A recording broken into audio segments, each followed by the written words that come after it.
Olá, pessoal, tudo bem? Meu nome é Luciana Garcia, eu sou neuropsicóloga e nós vamos falar um pouquinho hoje sobre as cicatrizes invisíveis. Eu acho super importante a gente falar de saúde mental na infância, porque é exatamente isso. Aquilo que acontece na infância não fica na infância, a gente leva por toda a vida. E a gente leva essas cicatrizes que acontecem na infância por toda a vida. Então vamos cuidar um pouquinho da saúde mental da infância. Então, para a gente começar, eu queria definir com vocês quais são os fatores que determinam a saúde mental na infância. Então, claro que a gente tem todas as questões genéticas, né, que são herdadas dos nossos familiares. Então, são padrões genéticos que a gente carrega, mas que a gente sabe hoje que esse padrão nem sempre ele, né, por mais que eu carregue, por exemplo, na minha genética, genes de depressão, nem sempre, ao passar da minha vida, eu vou desenvolver depressão, porque depende de outros fatores também, né, que é o que a gente chama de epigenética, é como o ambiente atua na nossa genética, como fator de risco ou como fator de proteção. Então, a gente tem a genética, né, que é aquilo que é herdado, mas a gente tem também, que é muito importante, e que eu acho que é o mais importante, que é o estilo de vida, que é a rotina, que é o que eu faço todos os dias, desde a infância. Se eu durmo bem, se eu como bem, se eu tenho, os meus exames estão todos normais, né? Às vezes, muitas vezes a gente precisa suplementar a alimentação da criança, porque ela não tem todas as vitaminas, enfim. Então, a gente precisa pensar em tudo isso. Ela fica na tela até tarde, fica muito tempo na tela, ela está fazendo exercícios físicos, ela consegue se autorregular. Então, a gente tem que pensar em todo esse estilo de vida, que é o que vai definir a nossa genética, né? E a gente tem também a questão da personalidade. Então, quando a gente fala de personalidade, a gente consegue pensar em dois caminhos aí. A gente tem toda a parte inata da nossa personalidade, que é o temperamento. Então, eu já nasci mais extrovertido, eu já nasci mais introvertido, eu sou uma pessoa mais reativa, sou mais passiva, enfim. Então, tem as questões que nascem com a gente, que são do nosso temperamento. Mas não é só isso que compõe a nossa personalidade. Faz parte da nossa personalidade também tudo aquilo que a gente aprende na infância, a maneira como a gente olha para as coisas, a maneira como a gente aprende a sentir as coisas e que vão formando as nossas crenças, né, desde lá da infância e que vão atuando na nossa personalidade, que formam a maneira como a gente percebe o mundo, como a gente percebe a nós mesmos e como a gente percebe o outro. Então, genética, estilo de vida e personalidade é o que vai compor aí a saúde mental das nossas crianças.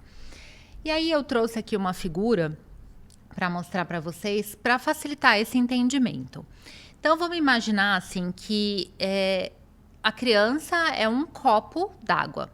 E ali eu tenho a genética, que é uma gotinha de água pingando todos os dias, tá? A epigenética, o estilo de vida, vai determinar de que forma vai ser esse fluxo de água. Então, se eu tenho fatores de proteção, eu paro de pingar, tá? O meu copo vai esvaziando, vai evaporando, enfim. Se eu tenho os fatores de risco atuando na minha vida, esse fluxo de água aumenta. Então, eu vou despejar um maior fluxo no meu copo.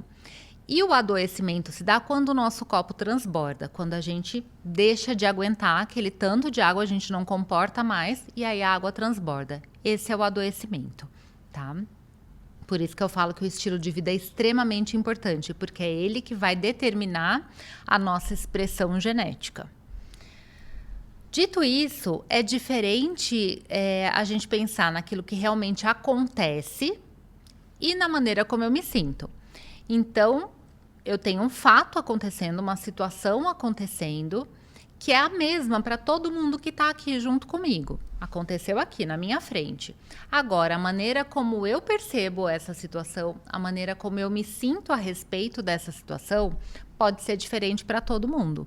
Por isso que a gente fala que o trauma, o estresse, que são coisas diferentes, dependem da forma como a gente enxerga as coisas e não necessariamente do que de fato aconteceu, né? Não é o fato de X ter acontecido que vai me gerar um trauma ou que vai me causar um estresse maior, mas a maneira como eu percebo aquilo. E aí a gente entra na questão de resiliência, né, antifragilidade, enfim, que a gente precisa desenvolver muito com as nossas crianças desde pequenininhos. E quando a gente super protege, a gente não consegue desenvolver, mas vamos chegar lá.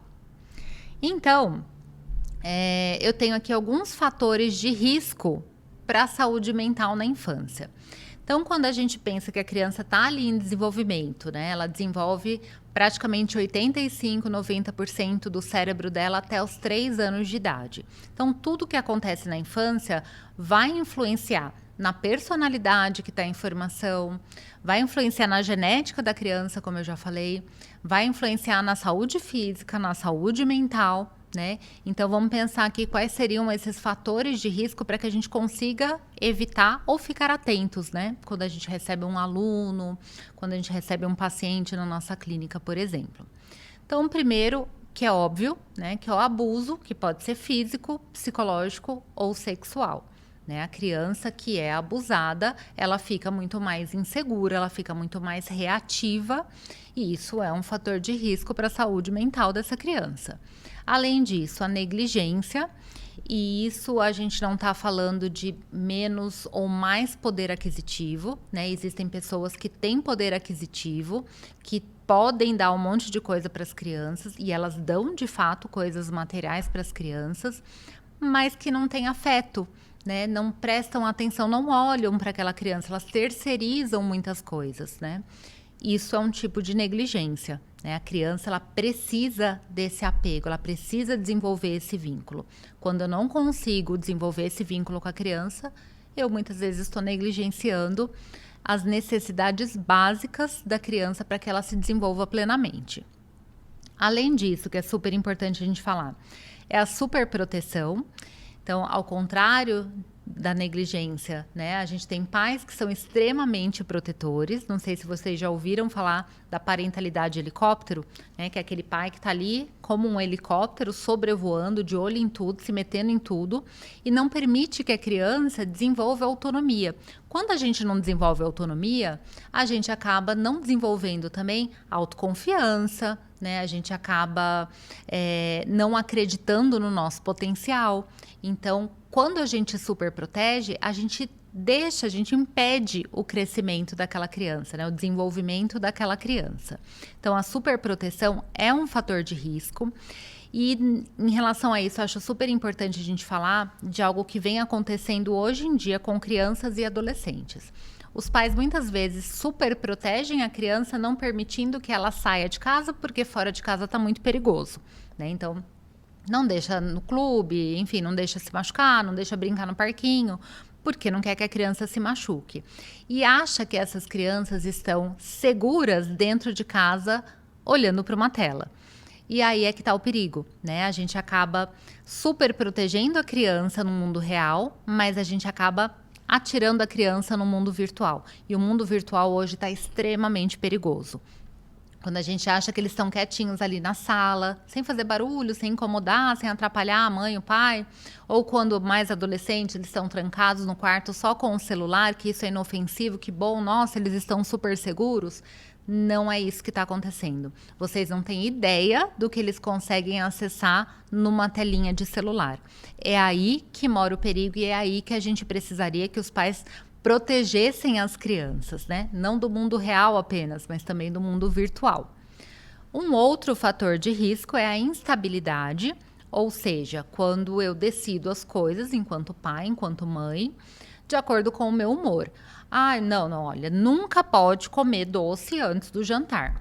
Mas aí eu cheguei num dia que eu tô precisando falar no telefone, eu tô ocupado e tal, e a criança não para quieta, ela tá me demandando, e aí eu falo, come logo o doce então. Aí no outro dia, sei lá, acontece alguma coisa, eu não tô prestando atenção, então come. E aí a criança fica sem entender, mas peraí, não era para eu comer doce antes do jantar, mas nesse dia eu posso, no outro eu posso, e aí? Né? Eu posso ou não posso? Essa instabilidade também se dá quando o pai fala uma coisa, a mãe fala outra coisa. E aquela criança está em formação. E aí ela fica sem saber o que é certo e o que é errado, né? Qual que é o padrão, o que eu devia seguir. Então, essa instabilidade, essa inconstância é fator de risco também para a saúde mental na infância. E críticas e pressão excessiva. Então, sabe, quando a criança é criança, então ela tá aprendendo a comer e aí ela derruba alguma coisa. Aí o pai e a mãe já brigam com aquela criança, né? Já critica, tá vendo? Você não consegue. Olha, derrubou de novo, né? E vai formando aquelas crenças de incapacidade, de inadequação. E a pressão excessiva, que hoje as nossas crianças estão com agendas piores do que agendas de adulto, né? Os pais, muitas vezes, eles não têm a agenda tão cheia. Fica cheia porque eles têm que ficar de motorista para criança, porque leva aqui, leva ali, leva não sei aonde, né? Não estou falando de crianças que necessitam de terapia, mas, né? Faz mandarim, faz inglês, faz espanhol, aí aprende isso, aprende aquilo, vai não sei aonde. Porque a criança tem que ser boa em tudo, porque a criança tem que se desenvolver em tudo. E a gente está o quê? Estressando o cérebro dessas crianças. Uma criança que tem um cérebro estressado, ela não consegue aprender. Então, críticas e pressão excessivas também servem como fator de risco para a saúde mental. Mas vamos falar então de quais seriam os fatores de proteção da saúde mental na infância. Num primeiro momento, né, no primeiro lugar aqui, o apego seguro. Eu quero vir fazer um vídeo só sobre o apego, né, sobre a teoria do apego, sobre como é que se desenvolve o apego, que tipos de apego que a gente desenvolve. Então, agora eu vou falar muito rapidamente para que num próximo vídeo, de repente, na próxima semana, a gente fale do apego seguro. Mas, resumindo muito, a primeira relação que a criança tem, que é com os pais, né? A primeira relação social das crianças é o pai e a mãe, né? Ou a mãe, a avó, enfim. Mas normalmente ali a figura principalmente da mãe e do pai. A maneira como a criança desenvolve essa relação é preditor para como ela vai desenvolver as relações dela ao longo da vida, né? Então é extremamente importante essa formação de vínculo. E quando a gente fala do apego, a gente está pensando assim: a criança ela precisa ter um pouco de apego na mãe, mas ela tem que ter autonomia. Então, ela tem que se sentir segura o suficiente para saber, olha, eu posso brincar com aquilo, eu posso me arriscar e ir até ali, porque a minha mãe está aqui de olho em mim. A minha mãe está aqui preocupada comigo, ela está olhando, né? E a criança pequenininha, vocês podem observar, todas as vezes que ela vai tentar fazer algo novo, que ela não tem certeza, ela olha para a cara da mãe ou para a cara do pai e espera um sinal deles, né? Tipo, vai, né? Tá tudo bem, pode ir. Então, isso faz parte do apego seguro. E claro, a criança vai cair, vai se machucar, vai dar errado, né? O brinquedo vai quebrar e ela vai se desregular. E aí ela precisa estar segura também de que ela tem para onde voltar. Olha, eu estou segura para experimentar, mas se algo dá errado, eu sei que eu posso voltar, que eu posso confiar na minha mãe, no meu pai, porque existe esse apego seguro. Então isso é fundamental na vida das crianças. Super fator de proteção. Além disso, os limites consistentes, como eu falei, não pode haver essa inconsistência. E o limite, ele é uma forma de amor. Ele diz pra gente qual é o limite daquele comportamento, né? Até onde eu posso ir. E numa criança que está em desenvolvimento, ela não sabe o que pode, o que não pode, o que é bom, o que não é. Ela precisa que alguém diga isso para ela. A criança pede por limite, né? Tanto que a criança, ela gosta mais, isso um pouquinho mais tarde, não imediatamente, mas daquele pai, daquela mãe que coloca um limite, porque ela se sente mais segura. Então, esses limites bem consistentes, que não variam de acordo com o dia da semana ou com o humor do pai e da mãe, são fatores de proteção também para a saúde mental na infância. Além disso, a validação. Então, quando a gente fala de validação, a gente não está falando que a gente é obrigado a concordar com tudo, mas que a gente entende o ponto de vista da criança. Então, quando a criança cai, e não foi nada, aqui tem um tapete, a criança caiu, né, tá fofinho, ela não se machucou. E a criança sofre, a criança chora, ela olha para mim pedindo ajuda. E aí, a gente precisa validar isso. Quando a gente diz para ela, levanta logo daí, não foi nada. Não foi nada pra gente, que é adulto, né? Mas para a criança, naquele momento, você não sabe se ela está sentindo vergonha, você não sabe se realmente está doendo. Então, a gente precisa validar, né? Dizer que, olha, eu entendo o teu ponto de vista, né? E tá tudo bem. Isso é extremamente importante para o desenvolvimento infantil. Quarto, estímulo. Então, a gente estimular a criança, não apenas dar oportunidades, dar estímulos adequados, mas a gente dizer para a criança, olha, eu confio em você, isso, vamos tentar. A gente estimular a criança a fazer coisas, estimular a criança a ser mais autônoma, para que ela consiga desenvolver autoestima, autoconfiança, né? Então, quando a gente fala de estimular, vai filha, você é capaz de fazer sozinho. Quando eu faço pela criança, ainda que eu não diga nada, eu passo para ela uma mensagem sutil de, olha, eu vou fazer para você porque você é incapaz, você não consegue fazer isso sozinha, tá? Então, estímulo, tolerância ao erro. A gente vem de uma cultura em que as pessoas não toleram o erro, as pessoas acham que é errado errar. E o erro, ele na verdade é uma oportunidade maravilhosa da gente melhorar.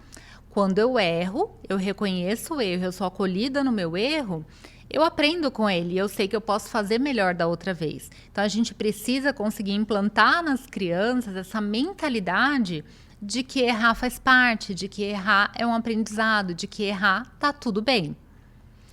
E por último aqui, a rede de apoio, né? A criança precisa desenvolver a confiança, ela precisa saber que ela pode confiar nos adultos, que ela pode contar tudo que ela quer para os adultos, que ela não vai ser julgada, que ela vai ser validada, né? E da mesma forma que a gente falou há 2 vídeos atrás sobre desenvolver essa rede de apoio, né, para evitar o isolamento social, para que a pessoa se sinta pertencente, com a criança é a mesma coisa. E deixando uma frase aqui para a gente finalizar, a infância não define a vida adulta. Então, comecei dizendo que a infância é o chão que a gente pisa a vida toda, né? Então, a infância não define a vida adulta, mas ela molda boa parte do que ela é. O que eu quero dizer com isso? Que tudo que a gente passa na infância é extremamente importante e vai influenciar, sim, em toda a nossa vida, mas que não é porque algo aconteceu lá na minha infância que eu sou fadada a sofrer a vida inteira porque algo deu errado. Não, a gente pode mudar a hora que a gente quiser. E o vídeo dos 4 passos, eu vou deixar o link de novo para quem não assistiu, ajuda a gente a redefinir um pouquinho as nossas crenças aprendidas lá na infância. Então é isso, até o próximo vídeo.